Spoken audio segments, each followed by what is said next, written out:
Let me start with the premise that the concept of evidence and trust in culture, I think it resonates certainly with me. And as Tim mentioned, I was a regulator for 15 years, regulating technical safety. And so for me, when I started to understand what Chris was trying to educate the rest of the world, I realized that this idea of evidence and trust in culture is the same irrespective of who and what you're regulating, whether it's things or products or whether it's people or businesses. Ultimately, it's people who are running businesses, and there's an element of culture.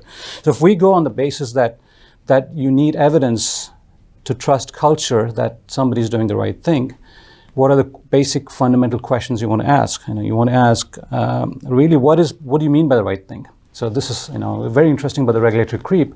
In my view, and as I see this work evolving in other parts of the world, ultimately it's social outcomes. Whether it's legal or not, whether, what's the right thing to do, you are aiming to achieve certain social outcomes. So if you have an argument in terms of regulatory creep to achieve an end social outcome, you probably have the benefit of doubt to start with. So I don't know whether you need a policy change in that context. If you believe that's the right thing to do, then do it. Right? So that would be, that's the first part. The second part is, when you talk of evidence, what do you mean by evidence? What are the types and of evidence that you want to collect, and what's the certainty that evidence provides you assurance of trust, and how are you collecting it?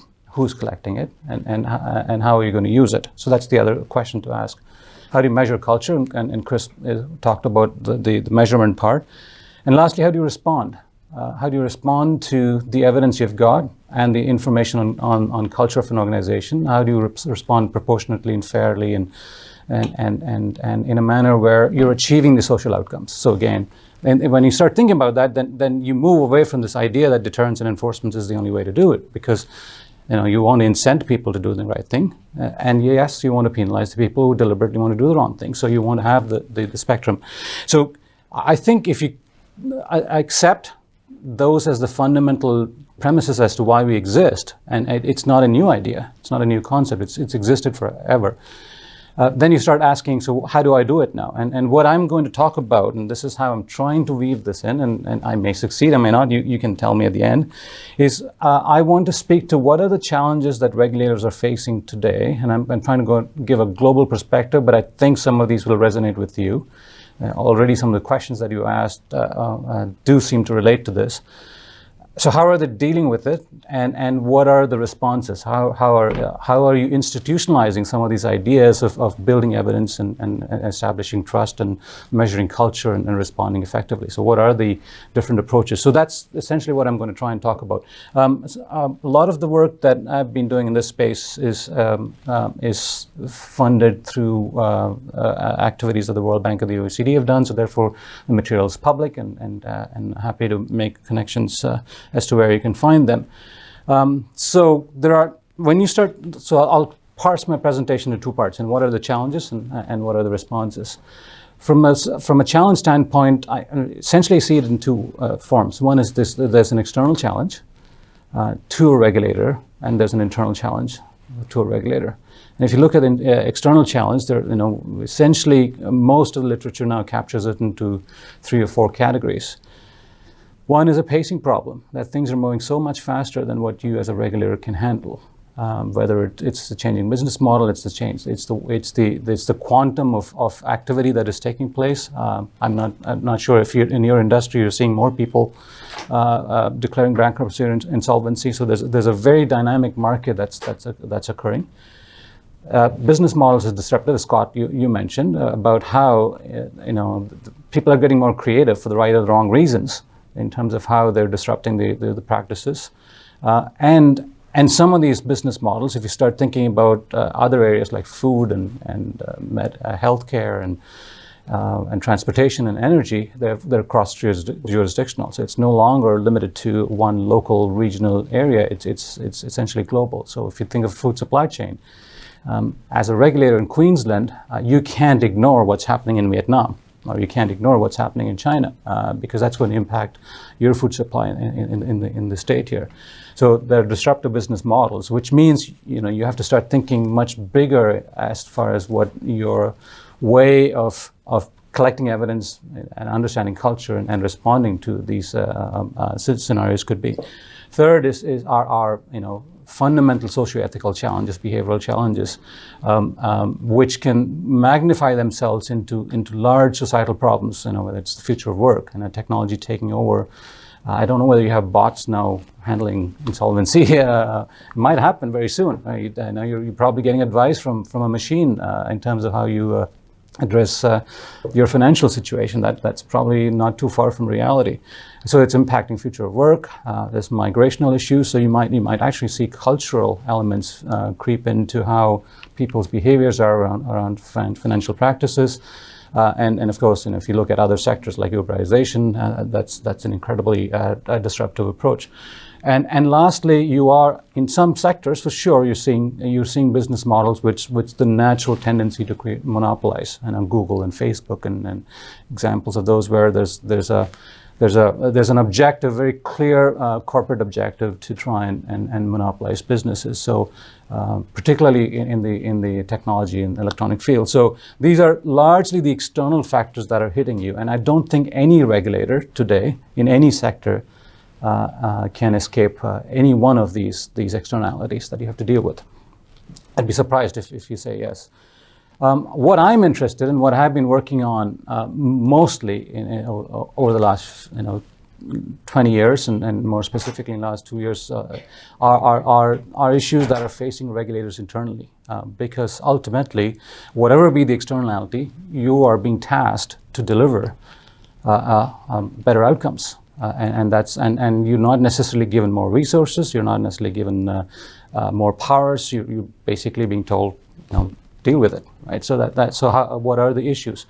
And I think this is where you're starting to see, and I've categorized them as three broad categories. It might be a little more provocative than it needs to be, but one is an agency overload issue. So what's happening now is it's becoming a lot more obvious of overlapping mandates, and if you're intending to do the right thing, if you're intending to do something efficiently or effectively, is there sort of a creep in your mandate? Are you stepping into other regulators' shoes?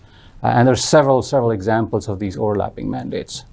And what's interesting is when you take it from the perspective of a regulated or the consumer, and view it from their standpoint, there's a lot of confusion in the market as well. And who am I dealing with right now? Am I dealing with AFSA? Or am I dealing with somebody else?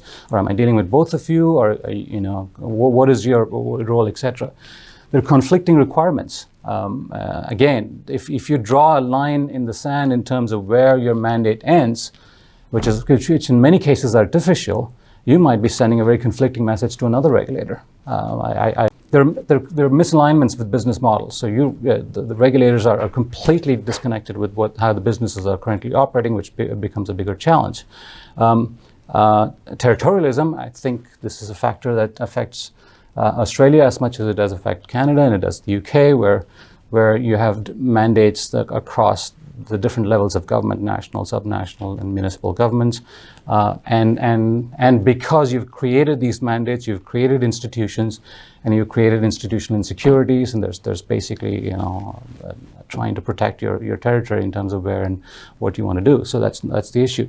The second category is mandate conflict. I think, and I love this when I say better outcomes for consumers, businesses, and communities. Many regulators tend to say, well, I'm going to focus primarily on this because that's my mandate. And sometimes they see the better outcomes for consumers and businesses to be conflicting. If I'm doing something that's good for business, I might take care of consumer interest, consumer protection. And so they tend to default to saying my job is to protect the public interest. And in reality, you're expected to create optimal solutions that ensure that the consumers are protected while businesses are thriving, because you do know, in your case, for example, people are going to be bankrupt, they are going to get insolvent. You do want practitioners in place. You don't want to destroy that business, but how do you draw the line in terms of where the optimum balance is? So there's a perceived mandate conflict. And when there's a perceived mandate conflict, regulators tend to go down the path of least resistance, which is protecting the public interest. And whether or not they're actually doing it or not is another issue altogether. And I think in your context, as Chris was saying when we were discussing this early on, it becomes interesting. Are you ultimately responsible for educating the consumer from the standpoint of not getting to the point of being insolvent or bankrupt, or are you assuming that your mandate starts at the point where you know somebody's going to go bankrupt and you're protecting their ability to deal with practitioners? So that in itself might be a difficult question to answer. And the third category, which I think is a little more of a difficult elephant in the room conversation, is what I call as institutional inertia. Is that it may not be the case in your world, but it's the case in other worlds where there's absolutely no incentive to change. So there's an outdated culture that exists. So as Chris mentioned about deterrence and enforcement, when you start having these conversations with someone like Chris, you actually believe that that's the right way to go. But then there's no incentive to change. It's much easier to go down the path of just looking at enforcement. There's a value proposition failure. At the moment you create an institution called a regulator, there's an inherent desire to defend your existence, as opposed to looking at it from the other side, saying, well, what if we didn't exist? So if you think of science as a concept of evolution, the idea of science is to prove the null hypothesis test that a hypothesis is wrong, and you try and collect evidence to prove why it's not wrong and it's correct. So that thinking has to evolve within regulators to say, well, I need to start thinking about what would happen if I don't exist. And then build towards the point where you establish the optimum level where you feel you can justify your existence or defend the fact that you need to exist. So there's a value proposition failure that's starting to become more and more obvious as things become more transparent and people start to get more information. There's a focus misalignment. I think we've talked about the idea of, do you focus on rules or do you focus on outcomes? And the two things can be very different things when you start getting into the idea of outcomes. Again, this is not a deliberate intent, but there's a disincentive for regulators to game the way they report on performance. There are some real barriers. I hear this a lot in Canada about how regulators want to share data, but are prevented because of regulations that prevent them from sharing data. A great example is, as Chris mentioned, I work with the Retirement Homes Authority, and interestingly, one of their conditions for why a retirement home may fail is what they call as abrupt closure. Abrupt closure happens because of financial performance. But the retirement home is not allowed to start looking at collecting tax data. They don't have they think they don't have the mandate to start collecting data. The fact that they're going to collect data is a different issue altogether, which is a regulatory creep. But then the actual agency which may have that data is the Revenue Authority. And the Revenue Authority may say, well, there's a privacy issue here, and I'm not able to share this data, etc. So there are real barriers. There may be artificial barriers that are created in terms of I don't have the capacity, I don't have the necessary evidence to make the right decisions, we don't have the knowledge, etc. So there may be artificial barriers that can be addressed. I talked about disincentives.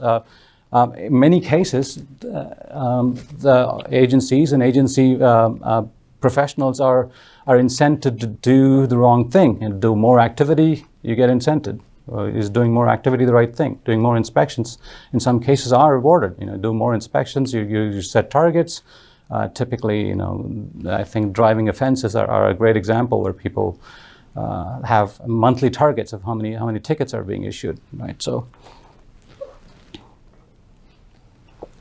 the way that things are evolving and changing are again in three sort of broad categories. One is that at the end of the day, you do need to have the right policy environment to be able to affect the change in the way you make decisions. So if you want to move towards focusing on outcomes and less on rules, do the policies allow that to make those decisions? So you need to have smarter regulations and smarter policy directives that help you, both the big P and the small p policies, to make the right decisions.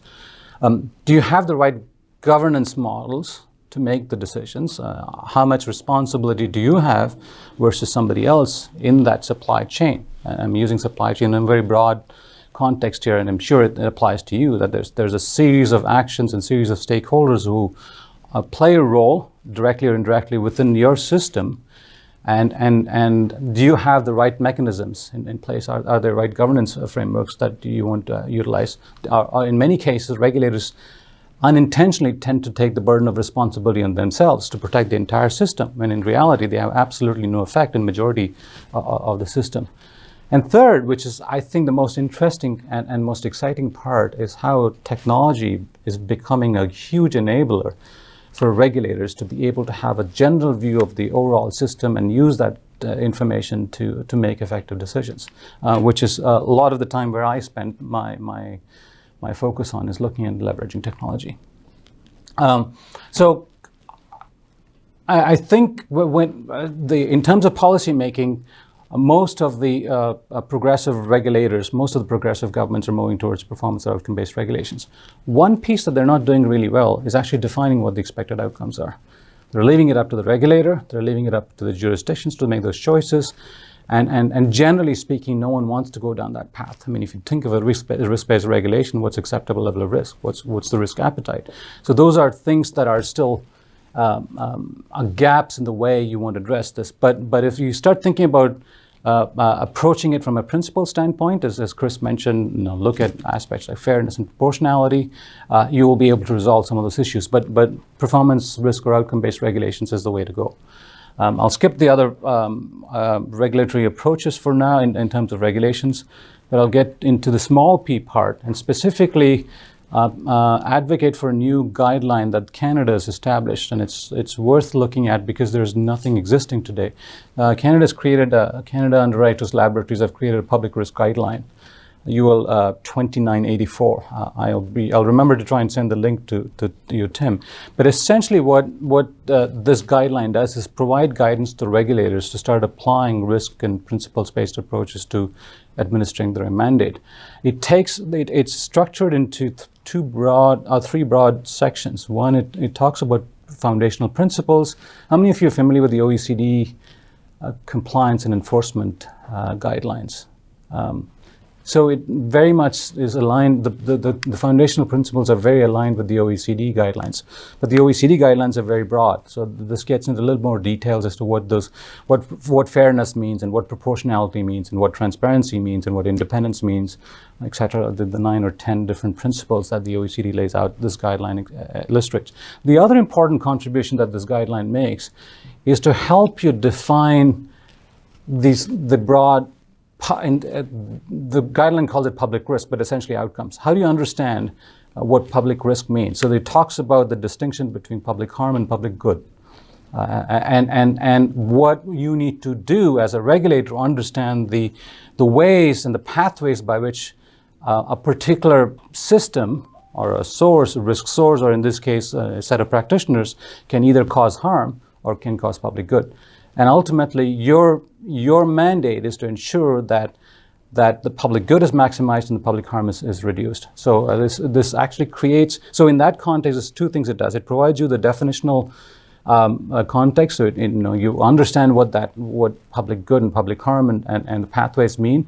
And two, it gives you guidance in terms of understanding the governance around public risk and public harm, meaning that you need to understand what the stakeholders are within that system, what are their roles and responsibilities. So back to the aviation example, is why do you think that there needs to be a safety manager in the aviation system? Is because there is a certain responsibility or accountability associated with that particular person.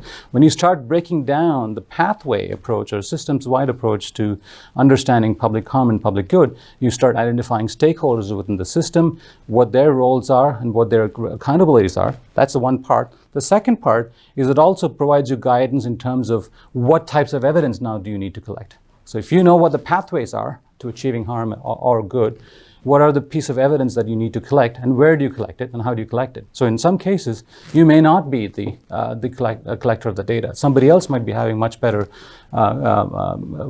sets of data that you just utilize or access.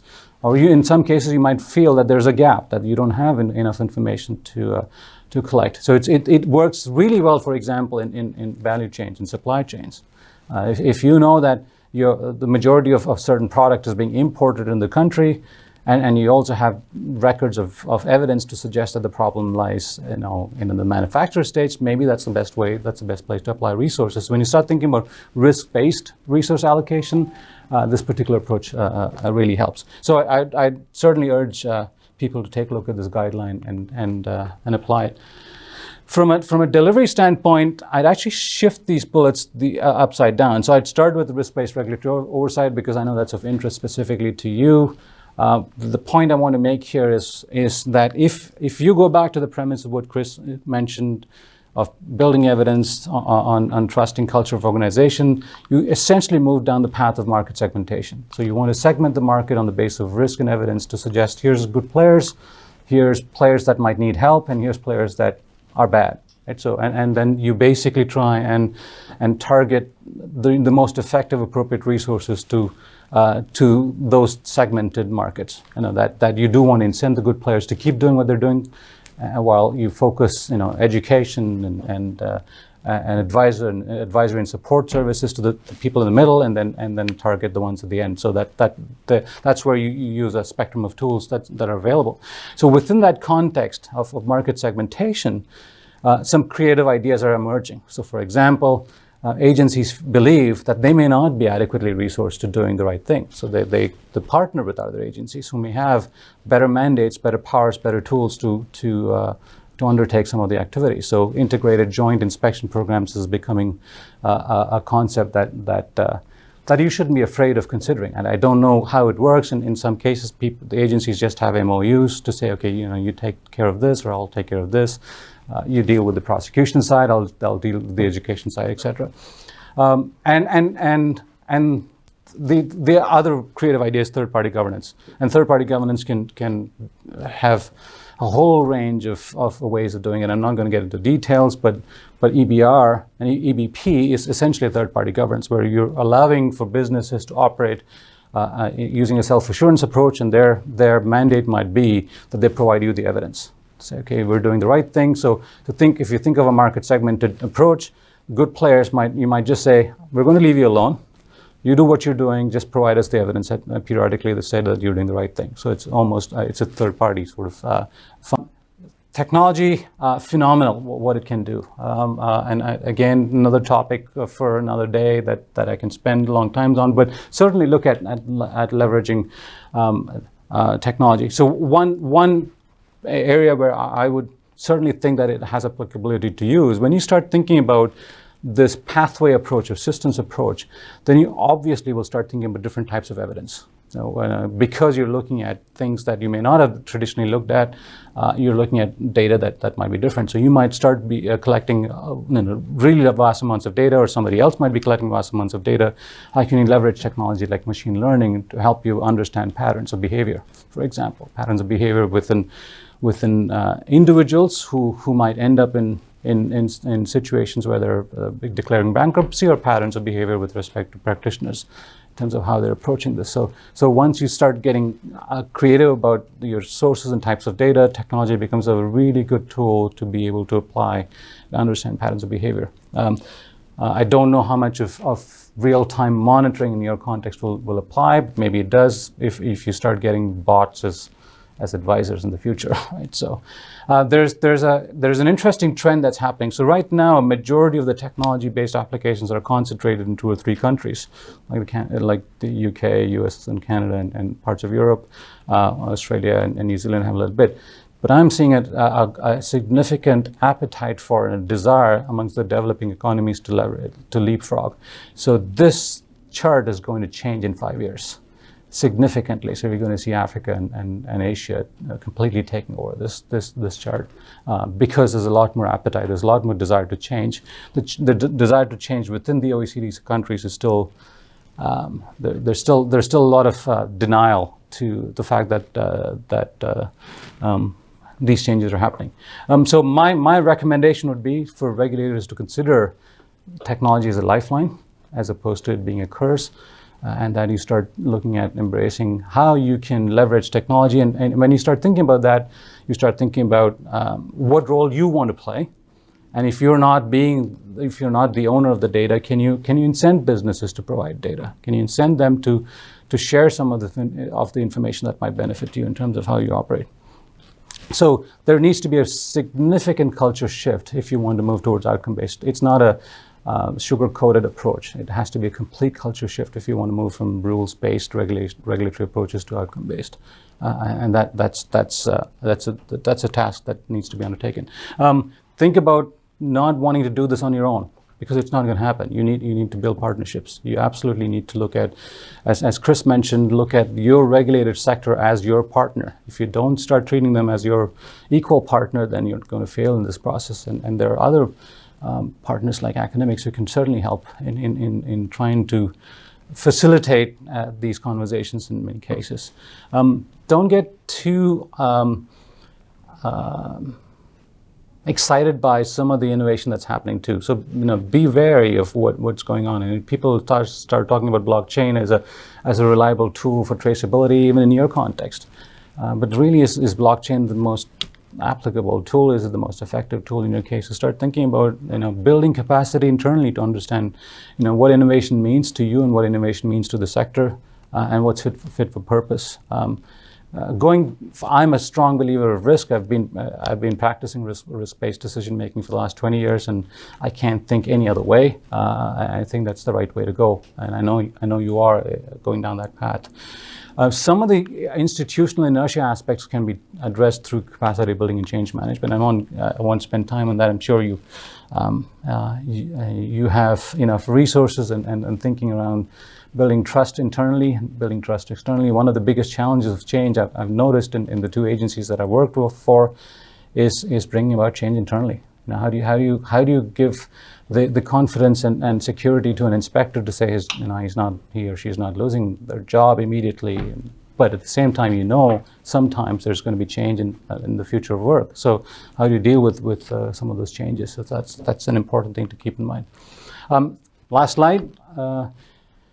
I think disruption is not necessarily a bad thing, and some of the aspects of disruption help you address uncertainty in the way we're dealing with things, especially as the markets are getting complex and difficult to deal with. It certainly helps you go back to the original principle of evidence to build trust on the culture of an organization. If you think of that as your mantra, then you start becoming more creative. Creativity comes out of that. So you still have to go back to the drawing board to become more creative. So if you go with that mantra, I think that's the key.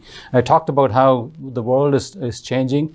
I, in my role today, question whether in the OECD countries the institutional arrangements are adequate. I don't believe they are relevant and adequate. I think we have to completely rethink the way we are set up as a regulatory system, but I won't go there at this point. I think the bigger question is, how do you make ourselves relevant? If you start thinking about this not in a negative way, but in a positive way, to say, how do I think about myself as being relevant? Then the answers start coming forward. Does a regulatory really matter if you're looking at end social outcomes? And what's going to happen? What's the worst that's going to happen? Somebody's going to take you to court. Deal with that. Right? If you're able to prove that you're achieving the right social outcome. So change, I don't think, is an if question anymore. This has never been an if question. For history, it continues to be a when question. So I'll stop there and I'll take questions. Excellent. Thanks.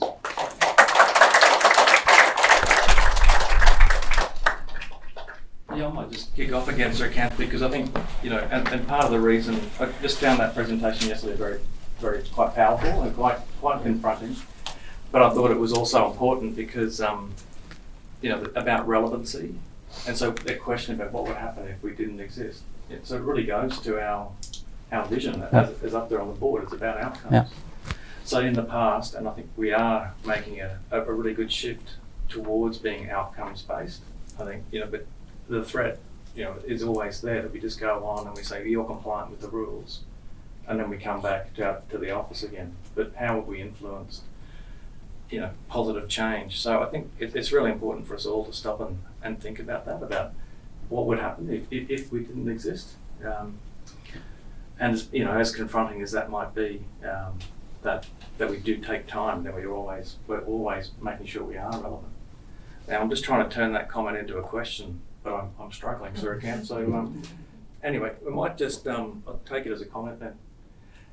Anyone have a question around the country, guys? Srikanth, my name's Andrew. If you're going to turn what we do into an outcomes-based solution, I guess it's a twofold question. Do you think that needs to be driven from people on the ground? Because if you're going to go from an inspector ticking boxes and penalising people to having real engagement, real conversation with practitioners and stakeholders, do you agree that that kind of needs to happen primarily with the troops, with guidance from managers? And if you do agree with that, how do you change organisational focus to support that activity? Absolutely, but I think that's still one piece of the equation, because if you think about the expected outcomes is completely external to you. It's the expectation of the ones you're protecting and the expectations of the one that you're regulating. So there's a perspective that comes from them. Right? So it's important to engage them as much as you're engaging your ground up. Absolutely, yes. It has to be bottom up. It has. You need to have the leadership and the maturity at the top to allow that conversation to happen. So there's a top-down element. Absolutely, do it. You need to engage, but don't limit. So one of the things I've seen in 15 years as a regulator that I really tried hard to change within the agency and struggle is the idea to engage the outside. Right? But I don't think you have a choice. You absolutely have to engage the outside. You can't solve the problem from the inside. So as much as I agree with you, I think that's still a part of the problem. You can't lose the people inside. There's absolutely no doubt in that. If you lose them, then you're done. You can never achieve the necessary outcomes. But don't lose sight of the fact that there is this that you need to engage, and more and more regulators tend to engage them less and less. I think they're becoming a lot more inward because of the pressures on them, on the relevancy question. I would for the sake of, and this is where mature leadership comes in, I would, for the purpose of designing a solution, ignore mandates and just focus on outcomes, because that's when you start feeling that you're not lonely anymore, that you have players or partners around you that can help you in achieving this outcome. So I don't know whether I answered the question, but yeah. Thank you. Can I just add to that, which is, I gave the example of Scottish Water that created a consumer panel. Quite a number of UK regulators now have consumer panels, and one used to think they were fairly useless. Now they're incredibly important. So that's the community element. What outreach, what input, support, external information can they send out, both ways, with whether it's a community panel or consumer panel or whatever it is, might that help in some form? Same for the small businesses or other businesses. What engagement have you got with the business organisations, especially the ones who have problems? What linkage? Is it a panel? Is it some other form of engagement? Would help. And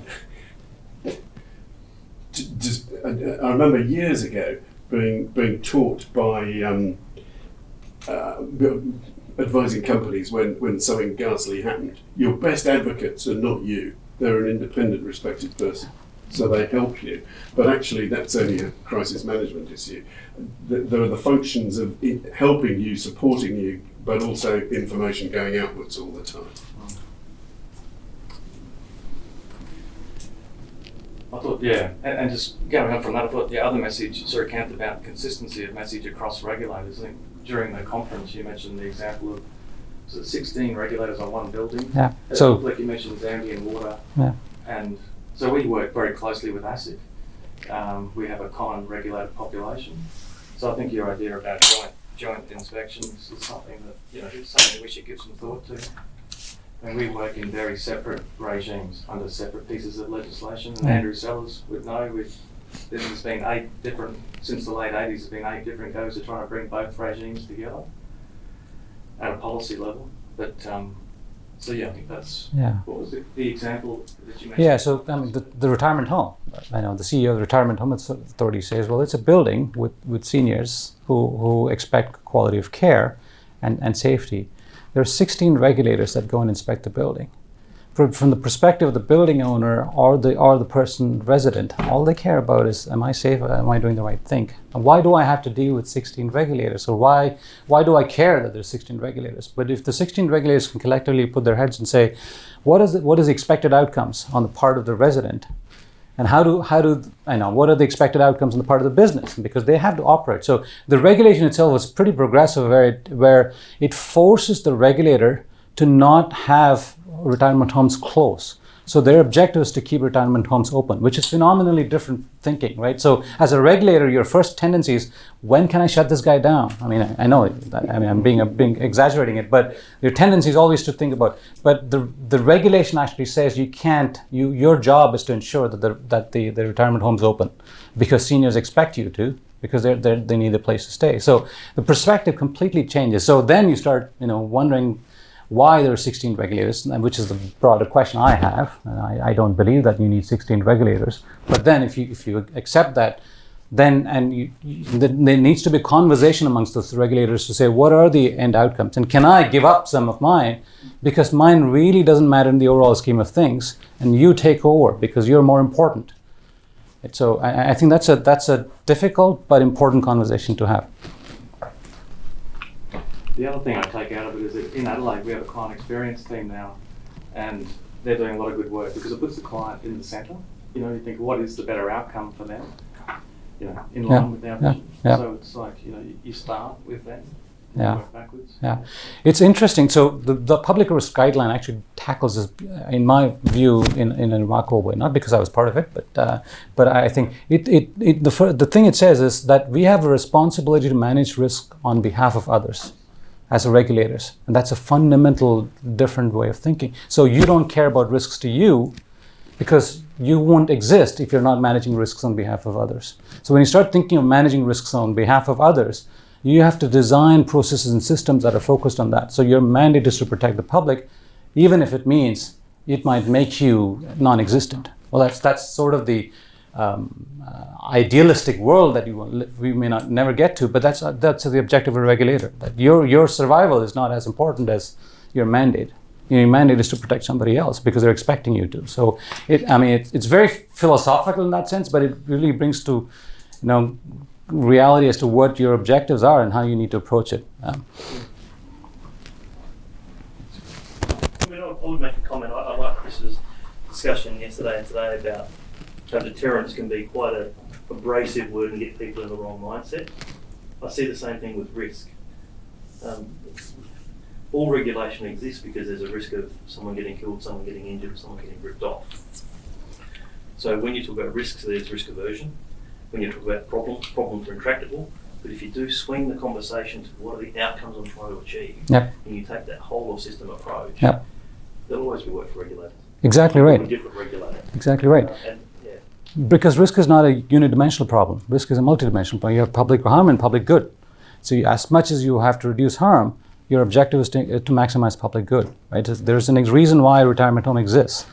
And so are we maximizing on the public good there? So you're right, but if you start looking at purely public harm as your objective and lose sight of the public good, then you're essentially making decisions that may not be the most effective. Right? So It's a concept of positive risk concept. Risk just not always there. Yeah. I think you can develop that as well. Within an innovative society and an innovative economy, you actually want people to fail because that's iterative. That is good for innovation and development of business. What you don't want, and therefore, but they've got to fail honestly. What you want to prevent is stupidity and bad and fraudulent failure, etc. So that viewed out from that macro perspective of society, it makes one rethink about what are we trying to do. They haven't necessarily failed. Some people are at the more difficult end, yeah. and